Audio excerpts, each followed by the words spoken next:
O sen bana somonlu ekmek ben sana hayır, bilmem ne. Aynen öyle. Yani Dışarıda da yemek yenmiyor. Mutfakta. O mutfakta kimler nasıl sevişiyor acaba? Niye öyle diyorsun yavrum? İtalya'daki otelde Fransızca dinledikten sonra şarkı. Herkese merhaba. Bu hafta Ayşem'le Ne İstediğin yeni bölümünde hangi filmimiz var? The Roses. Roses. Güller. Ah o gülün dikeni nasıl batar. Ah o güller nasıl battı Ayşem. Gülün dikenleri bizi mahvetti. Nasılsın Ayşem? İyiyim, sen nasılsın? Ben de iyiyim işte.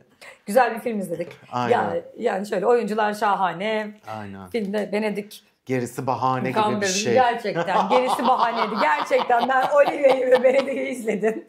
Gerisi bahane. Sonra baktım ki bu filmin menşeisi neymiş. Daha önce işte eskiden hangi yıl olduğunu hatırlamıyorum. Bir kitabın uyarlaması olarak bu film çekilmiş. The Roses. Sonra da 25 mi? 25. Yeni bu filmde o filmin revize edilmiş versiyonu olarak karşımıza çıkıyor. Öyle bir danışıklı dönüşüklü böyle. İngiliz yapımı galiba. Amerika'da çekiyorlar. Yapımcılarının ismini bilmiyorum. Aksan hep İngiliz. Amerika'ya göçüyorlar ya onlar filmin başında. Doğru. Böyle nasıl tanışıyorlar. Ben asla böyle bir yapı yaptırmam. Ben nasıl bir mimarım. Bunu ben kabul etmem. Üf, nefes almak için gidiyor. Nefesi kadında buluyor. Kadın da o ara benim şefim bunu somon mu hangi balık olduğunu bilmiyorum. Somon galiba. Bu balığı dıngır dıngır yaparken şefim bunu menüye koymuyor. Benim evimi benim şefim yapmıyor. O zaman biz birlikte yapalım. Elleriyle sevişiyorlar. Çok güzel orası. Ellerine birbirine dokunuyorlar ama ya. çok açık ve net demiyor mu adam? Bir kere yapsak ne olur ki? Bence birbirimize iyi gelebiliriz şu an. Tabii iyi girebiliriz diyor. O diyor bir ki. Bir anda mutfağa müşteri girdi. Aşçıya dedi ki sevişelim dedi. Sonra aşçı da böyle bir etkilendi adamdan. Sonra bir şey verdi. Ekmek üstü somon verdi. Ondan sonra o onu attı. Aman tanrım çok iyi dedi. Gel ben de seni tatmin edeyim dedi. Gittiler. Gittiler ve mutfakta. Ve öyle bir aşk. Artık dışarıda da yemek yenmiyor. Mutfakta. O mutfakta kimler nasıl sevişiyor acaba? Bizim hiç haberimiz yok. Buzdolabı ne? Soğuk hava deposuna mı götürüyor? Gel sen soğuk hava deposuna deyip götürüyorlar orada. Aynen soğuk hava deposunda Allah diye bir aşk doğuyor orada. Gerçekten bir aşk doğuyor. Sonra geri biz Amerika'da bu işi yaparız deyip. Kadının zaten Amerika'ya gitme hevesi var. Ben Amerika'ya gidip pastacılık ya da şeflikle üzerine master yapmak istiyorum diyor. Adam diyor ki ben de seninle geleyim o zaman. Adam zaten mimar. O zaman evlenmemiz lazım. Evet evlenmemiz lazım. Evlenelim ve gidiyorlar. Ne güzel bir ilişkide evlenelim demek. Bütün ilişkinin şeyleri, adını sen söyle, cicimayları, sorunları, her şeyi evlendiği gün itibariyle başlıyor. Görücü usulü gibi bir şey. Yani tamam kötü bir benzetme olabilir ama öyle yani. İlk first date bile yok arkadaşlar. Yok. First sex var yani. Evet. Hani ama avuç içi kadar mutluluk blind yetti. date gibi bir şey yani. Onlar avuç içi kadar mutluluk yetti. Evet avuç içi. Şeyde vardı ya birbirlerinin avuçlarında etkileniyorlardı. Tensel uyumu hissettiler o an. Aynen o dediler anda. Ki, bak 5 duyusuna hitap etti. Dokundular birbirlerine. Yemeklerini paylaştılar, tattılar. Onun evlerini gördü, görsel olarak da etti. Aynen. Ne kaldı geriye? Dokunmak. Seslerini duyuyorlar. Okey. Koku. Zaten tensel uyumda kokularını da artık görmüşlerdir. Koku hassasiyeti vardır şeyin. 5 duyu organına hitap ettikten sonra evlenebilirsiniz. Yani hemen çok hızlı oluyor zaten. Hızlı, bir anda başlatıcı eylemi filmin hemen iki dakika. Evet. Çok o konuda biraz böyle çok Hollywood aşk filmi gibi. Hani böyle falan. Mon diyor falan gibi böyle. diyor Hollywood. Hollywood'da da niye öyle diyorsun yavrum? İtalya'daki otelde Fransızca dinledikten sonra şarkı Amerika'ya gidip mon diyor demesine mi şaşırıyoruz? Ama sen bir Netflix'teyiz. Netflix bunu yapabilir ama sen bir Netflix değilsin. Sonra biz ne yapıyorlar? Bunlar Amerika'ya gidiyor, evleniyor. 2 tane çocukları oluyor. Maşallah. Aynen 2 tane genius. Çok tatlı 2 tane çocuğu var. Kadın sürekli şeker yediriyor falan. Bir anda böyle mutlu bir aile tablosu izliyoruz. Kadının küçük bir tane dükkanı var böyle. Henüz açmadığı evde yapıyor. Ama küçük böyle hani dokunuşlar, küçük butik şeyler yapıyor. Adam da mimarlığını sürdürüyor ve çok güzel bir projeyle açılıyor mevzu. Müze, gemi şeklinde tasarlıyor. Bunu Yelkeni falan var tepesinde. Yelkeni falan var üstte böyle şeyden. Ve bunu işverene kabul ettirdiği için çok mutlular. Hatta o gün karısı da bu yaptığı mimarda ona pastasını yapıyor. Aynısını yapıyor pastasını. Aynen. Ailecek yetenekliler. Çocuklar da sporcu çıkıyor. Ve böğürtlenli yapıyor. Tabii. Orada bize bilgi veriyor. Kadın böğürtlenli yiyor. Alerjisi var. Böyle soluk borusu şişmeye başlıyor. Adam lap diye saplıyor omuzuna. İyi ki varsın diyor. Adam diyor ki seni çılgın. Seni çok güzel sevmiyorlar falan. Birbirlerini. Evet, bir çok dilleri güzel var. seviyor. Evet, bir dilleri var ve o ortak dillerine çok ortak oluyorsun. Evet. Yani o şeye güzel şahit oluyorsun. O sürekli flört haline, sürekli seks isteme haline, böyle sürekli onu isteme haline çok güzel ortak oluyorsun. Sonra ama matematik bir değişiyor arkadaş. Bir kırılma anı var. O fırtına. Poseidon olaya el koyuyor. Hakikaten Poseidon diyor ki o gemiyi o gemide ben de olsaydım açık denizlere yol alsaydım diyor. Poseidon bir geliyor, bir fırtına yapılıyor tam müzenin açılış yemeğinde. Herkes çok mutluyken o fırtınada çat diye o üstündeki yelken bir anda gidiyor ve çap diye müze bir anda çöküyor. Allah'tan müzenin içini doldurmamışlar. Henüz aynen. Ama o bilgi var. Yok yani. Belki doldurmuşlar. Kimse yok daha yeni bıdır. Sonra adam tabii sosyal medyaya düşüyor ve sosyal medyada onunla ilgili videolar falan yapılıyor. Düşmeyecek, merak etmeyin, yıkılmayacak. Aynen, yıkılmayacaksın. Manifest bu esnada yaramıyor arkadaşlar. Adam 7 5 bütün rakamları içinden sayıyor. Bütün telefonlara yapıyor ama ne oluyor? O çötenk diye böyle hakikaten adamın hayatına çöküyor. Yani harfiyat. İnanılmaz. Sonra İnanılmaz yani. O sırada da adam karısına çok beğendiği bir lokanta açıyor. Yengeç miydi lokantanın adı? Lokantanın ismini hatırlamıyorum da çok butik bir şey. Böyle küçücük bir şeyi var. İşte mutfağı var. İki çalışanı var. Her şeyi kendi yapıyor falan. Gelen giden oradaki şeyler denizle işte oradaki kasabada yaşayanlar ve onları bile çok özenerek hazırlıyor kendilerini. Aynen. Ama derken kocasının işlerini alt üst eden fırtına kadının işlerini açıyor. Çünkü o fırtınadan dolayı hiç kimse bir yere gidemiyor. Yol üzerinde deniz kenarında bu kadının lokantası var ve herkes kadının lokantasına gidip siparişler artıyor. O ne? Gelenlerden bir tanesi ilahi adam orada 7 derken demek ki karısına iş vermiş. Herhalde. Çok önemli bir gazetenin manifest illaki bir yerden tutar diyorsun. Evren ilan mesaj verdi. Aynen. Karısının lokantasına geliyor bir yemek eleştirmeni ve kadının yediği yemeklere bayılıyor, yazıyor ve kadına yürü ya kulum diyor ve kadın yürüyor. Aynen yürüyor. Kadın yürüyor, adam da koşuyor. Kadın ama nasıl panik yapıyor? Bu geldi, ne yapacağım ben? Allah kahretsin, neden bugün geldi? O ara kafası da güzel. Hiçbir hazırlığım yok, kafası da çok iyi falan ve kadına şöyle yapıyor. Yere git falan gibi böyle bir terslik yapıyor. Kadın bayılıyor yani yemeklere. Ağzına attığı anda suratındaki o yemek ne güzel bir araç ya. Yemek ne güzel bir mutluluk. Diyorum sana ben 5 duyuyorum. Yani. Aynen. Benim en çok gırtlağım çalışıyor. Benim duyuda gırtlağım çok yüksek. Görüldüğü üzere. Ondan sonra tat alma duyum her zaman çok yüksektir ve şeydir. Ondan sonra onu yedikten sonra kadını bir haber yapıyor.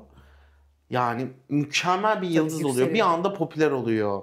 Yani hayatın cilvesi işte ve adam da aynı zamanda işten atılıyor. İşte büyük bir çöküş. İşte kimse adamla çalışmak istemiyor. Adama kimse iş vermek istemiyor bla bla. Sonra kadın da diyor ki ya bak işte nasıl koruyup kolluyor kadın. Aşkına sahip çıkıyor. Helal olsun. Diyor ki tamam diyor ben sana hallederim. Bizim işler düzeldi diyor. Ben daha çok çalışırım diyor. Çalışmayıp ne yapacağım diyor. Ben sana bakarım sen çocuklara bak diyor. O da yeni projesi çocuklar oluyor. Aynen. Çocukları nasıl yetiştiriyor ama? Askeriye gibi. Habire spor. Evet buradayız. En büyük tamam şınav mı? 17 falan. Yine bilmem kaç kilometre koşuyorlar falan. Çocuklar deli gibi yapıyor. Partide nasıl? Şınav çekiyor. Bütün çocuklar oynuyor alanda. Bunlar şınav çekiyor. Ve orada sayıyor o da. 50, 41, 52 falan diye. Ve inanılmaz bir durum yani söz konusu oluyor. Ve kadın bu durumdan çok kıskanıyor. Sizinle vakit geçiremiyorum. Evet. Çocuklarımın en güzel anını kaçırıyorum. Sürekli çalışmak zorundayım. Kadın işte uçakla New York'a gidiyor. Programlara katılıyor. Söyleşiler işte. Şube açıyorlar sürekli. Şube açıyorlar habire. Kadın yani mükemmel yoğunlukta. Derken kocasının... Allah herkese nasip etsin öyle bir yoğunluk. Para kazandıran yoğunluktan bahsediyorum. Kocasına bir arsa alıyor. İstediğin hayalindeki evi buraya yap diyor. Çünkü kocası aynen. var olma peşinde. Kadının tasarlıyor. jeste bak be. Sana diyor arsa aldım diyor bey. Ya buraya dikiver diyor ne istiyorsan. Ama adam öyle bir abartıyor ki mevzuyu. Adam bilmem çok ne para. şeyini yosunu. Japonya'dan bilmem ne yosunu mu? Ve kadın da bu parayı kazanmak için diyor ki tamam bu şubeyi de açıyoruz. Yani artık komple hepsi dıngırdır. Ev bitmeyecek bir şekilde hale geliyor. Amma ve lakin. Kadın çok sinir oluyor. Kadının muhasebecisi arıyor. Diyor ki kocana bir dur de. Artık diyor bu parayı ben kaldıramıyorum. Bu bokunu çıkardı diyor. Boku çıktı diyor yani çıktı bu gerçekten. işte. Artık bir dur de diyor. Kadın bir anda inşaata gidiyor ve diyor ki ne yapıyorsun sen o yosunu ne yapacaksın? Nerene yapacaksın yosunu diyor. O da diyor ki tavan için çok gerekli ambiyans falan. Amerika'da yok mu bu yosun? Ama bu ton yok. Aynen bu ton yok diyor ve yani adam... Mimar işte ben anlamam o işler. Ya ben de anlamıyorum ama adam bence böyle yapmak istiyor o esnada. Batan kariyerini o evle kurtarmak istiyor. Evet. O yüzden o kadar şaşalı, elektronik, bütün her şey son model böyle abartılı bir ev yapıyor Yok yani. bilmem ne arabası geliyor. Akıllı ev konuşuyor bu arada. Bilmem kaç kilometrede şu marka, şu plaka araba geliyor diyorlar. Evin açılış yemeğinde. Bu arkadaşlarımız gelecekmiş falan diyor. Evet ve sonra evin açılışındayız. Bu arada bu çiftimizin yakın bir ahbapları var. Onlar da açık ilişkiye başlamak üzereler. Ve adama sürekli asılıyorlar. Kadın sürekli adama asılıyor. Ve kadın sarılırken adama sürttürüyor en sonunda yani. Orgazm oluyordu. O ne? O ne öyleydi ya? O nasıl bir şey ya? Böyle evet yükseldi. Ama öyle çok sürtemezsin yani. Milletin içinde ne yapıyorsun abi? Bilmiyorum. Ya inan ve kadın mutfaktan onu görüyor. Kadın çıldırıyor tabii. Tabii hemen sofraya kıskançlık krizi falan filan sofraya hazırlıyor. İşte kadına bayağı bir ayar oluyor. Kadına böyle ufak tehditler, ufak şeyler falan yapıyor bilmem ne. Ay Allah'ım sonra ama orada yani o kadın bence çok haklı. Hangi? Olivia. Evet. Hı-hı. Olivia çok haklı. Yani adam da şoka giriyor. Tabii tamam da adam da yani bir elinin kenarıyla da itmiyor yani ki. Kadına. Böyle elleri kaldı böyle sarıldıklarında. Yapışmış. Böyle kaldı böyle. Hani bazı köpekler yapışır bacağına git gel yapar ya aynen onun gibi yapıyor yani. Yapışıyor adama ve adama mükemmel bir sürtünmeyle işini hallediyor kadın valla. Kadının hiç umurunda değil zaten. Orada bir eşi var bilmem ne var. Bu arada adam da kadının kocası da henüz açık ilişki kabul eden bir tarafta değil. Ama kadın çok hemhal bu duruma yani. Ya kadın adam zaten hani düşünürüz demiş. Kadın düşünmeyi onaylamış yani. Ama sen düşünüyor musun? Ben tamam olarak algılıyorum ve hemen önüme gelen zaten beğendiğim bir tip var ona da asılıyorum diyor yani. Aleni. Bu hani arkadaş ya kendi asılıyordu. Evet. Evdekliğinde mutfaklarındaki aynen, o doğru. Gemi müze işi kabul olduğunda da öyle asılıyordu. Ve sürekli diyorlar sizin aranız mı kötü? Sizin aranızda bir şey mi var? Sinsirella kadın. Bir soğukluk mu var? Böyle bir aranız bir falan tipinde. Bu arada terapiye gidiyorlar çift terapiste. Evet. Bir de birbiriniz hakkında sevdiğiniz, hoşlandığınız 10 şeyi yazdırın. Ama hepsi birbirine o kadar olumsuz şeyler yazdırıyorlar ki. Ve esprili bir şekilde yazmışlar. İşte o ona küfür ediyor, o ona argo bir şey söylüyor, o ona aşağılayıcı bir şey söylüyor. Ve iyi bulmuşsun ya güzel lafmış. İyi espri deyip gülüyorlar ve terapist diyor ki siz iflah olmazsınız. Lütfen terk ediniz. Yani ama zaten ofansif şaka seviyen bir çift. Yani aynen, birbirleri hakkında bayağı giydiren, yapan, böyle haldır huldur ağzına ne gelirse söyleyen bir çift. Sonra bu çiftimiz o büyük yemek gecesinden sonra boşanmaya karar veriyor adam. Adam diyor ki ben senden artık boşanmak istiyorum. Bir balina sayesinde. Evet. Bir balinayı. Adam kıyıya vuran balinayı kurtardığında balinayı kıyıya balina vuruyor. Kurtarmak istiyor. Ondan sonra insanları çağırıyor. Balinayı böyle kenara denize atıyorlar. Ve o balina gittikten sonra adam ağlamaya başlıyor. Eve geliyor. Karısı ne yaptın diyor. Hiç normal koştum diyor. Sonra diyor ki sen diyor balina kurtarmışsın. Niye bana söylemedin? Adam diyor ki ben o gün şeyi fark ettim. Mutlu değiliz. Boşanacağız. Balinayı boşanmak istiyorum diyor. Kadın da hayır diyor. Ve başlıyor. Ve boşanma kılıçları çekiliyor. Ev benim, ev benim. Ev benim. Kadın eve yani kaç milyon yatırmış. Ya adamın da emeği var. Adamın da emeği var Kadının ama... da parası emeği var. Ocağı var orada. Ocağı var. Antika ocağı var. Hiç istemiyorlar ocağı yani, evde ama kadın çok istiyor iyi yemek yapabildiği için.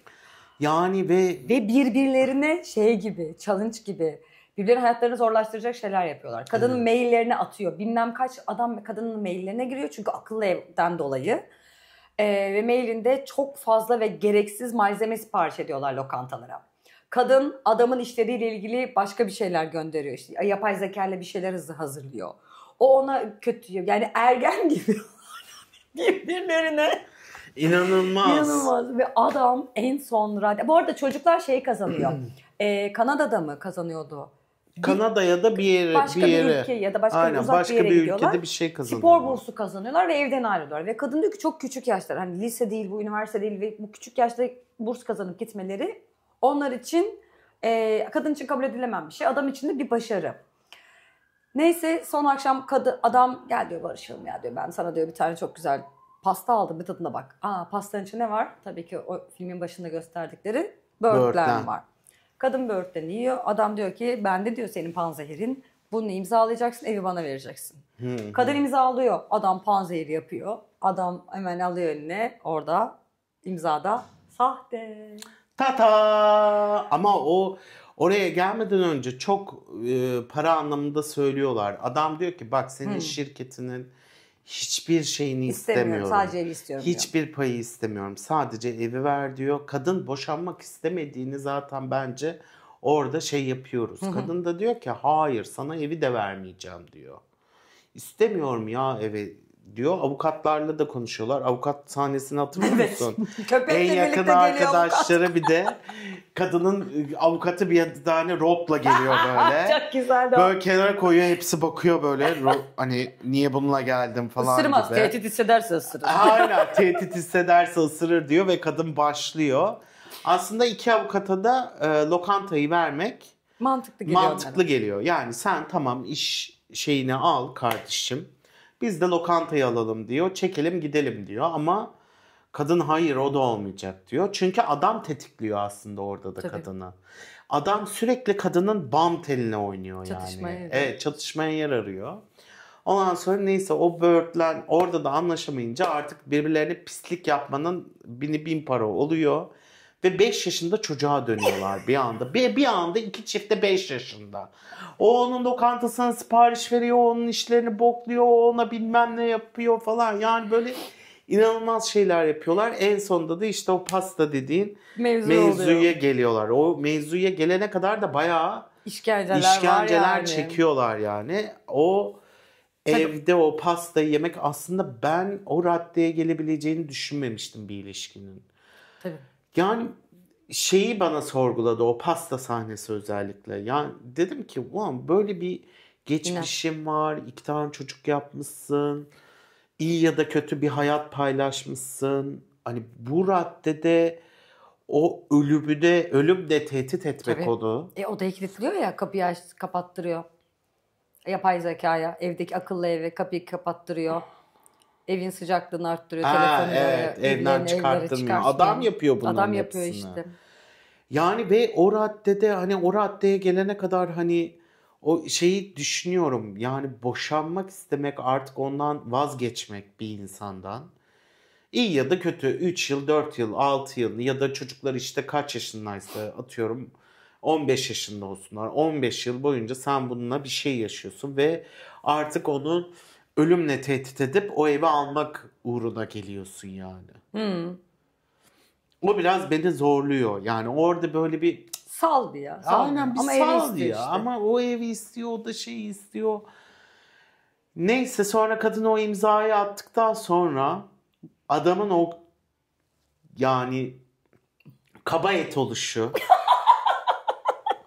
Adamın o yüzündeki kaba et oluşu. O kadar net görüyoruz ki. O kadar güzel gösteriyor ki o kaba eti bize. Orada evde silah var ve tabii ki silah ortaya çıkıyor. Aynen. Ve kadın silahla adamı sen beni öldürmek mi istedin? Ben de seni öldüreceğim o zaman deyip pıt pıt yapıyor. Sen beni öldürecektin falan diyor. O da diyor ki hayır saçmalama ben seni öldürür müyüm hiç? Sadece bir korkutmaydı falan filan diyor. Kadın Adam da mutfağa yemezler saklanıyor. diyor. Sen silahla benimle birliktesin. Mr. and Mrs. Smith de değil mi o şey? Evet. Resmen oradaki ev sahnesine dönüşüyor. Adam da bıçakla falan yapıyor. O ara ocağı görüyor. Karısından öc almak için bilmem ne antika ocağı. Alıyor elindeki bıçakla ocağı parçalıyor ve kadın ona çok sinirleniyor. Çünkü ocak kadın için çok önemli. Niye olduğunu bilmediğimiz bir şekilde. O da onun şeyi herhalde. O da onun işte mutfak aksesuarı. Mutfak aksesuarı. Ve ocağı yapıyor ve bir şekilde bıt bıt bıt oluyor ve olay şeye doğru geliyor. En son artık bütün yelkenler suya iniyor ve biz boşanamıyoruz. Tamam bundan sonra üzerine koyuyoruz her şeyi diyor ve en son veda birlikteliği yaşayacaklar. Ondan sonra işte ne diyor ona mumları yak, şömineyi yak diyor. Tam Biz o yatak boşanamayız odasındalar. Biz diyor. boşanamayız zaten diyor. Şömineyi yak. Sevişecekler. Gene ilk baştaki loop'a gibi dönüyoruz. aynen onunla birlikte başlıyor. Aynen, Yemek, birbirini aynen. yemek yediler, Bu tatlılar. esnada silah çıkarsa patlar. Silah varsa patlar. Aynen. Silah varsa Ceo patlar. ne demiş? Aynen. O yüzden biz bunu öğrendiğimiz için o silahın patlayacağını biliyoruz ve umarsızca patlıyor yani. Ama o patlak silah. kadın da iyi silah. Kadın inanılmaz şey alıyor. Herhalde Nişan bıçağı alıyor. kullanma ustalığını silahta da çat çat çat çat çat falan diye adam kaçması ölür.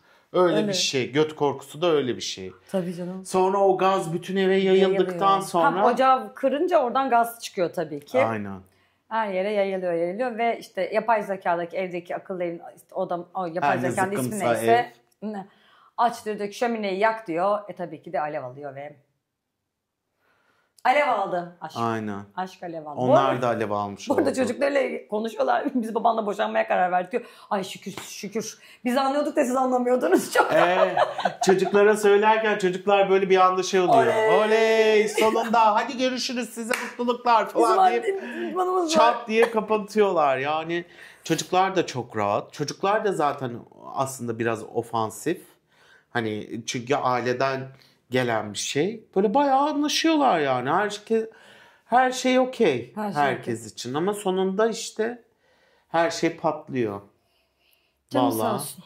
Ben filmi beğendim bu arada. Film yani böyle izlerken şey oluyor ya falan filan ama sonra o bir anda 180 derece dönmesi bütün her şeyin bir anda senin böyle diye yukarı itiyor yani film. Bence güzel bir ikili ilişki. Bir Fransız filmi vardı ya ellerinde iddia dolanırdı küçüklükten beri.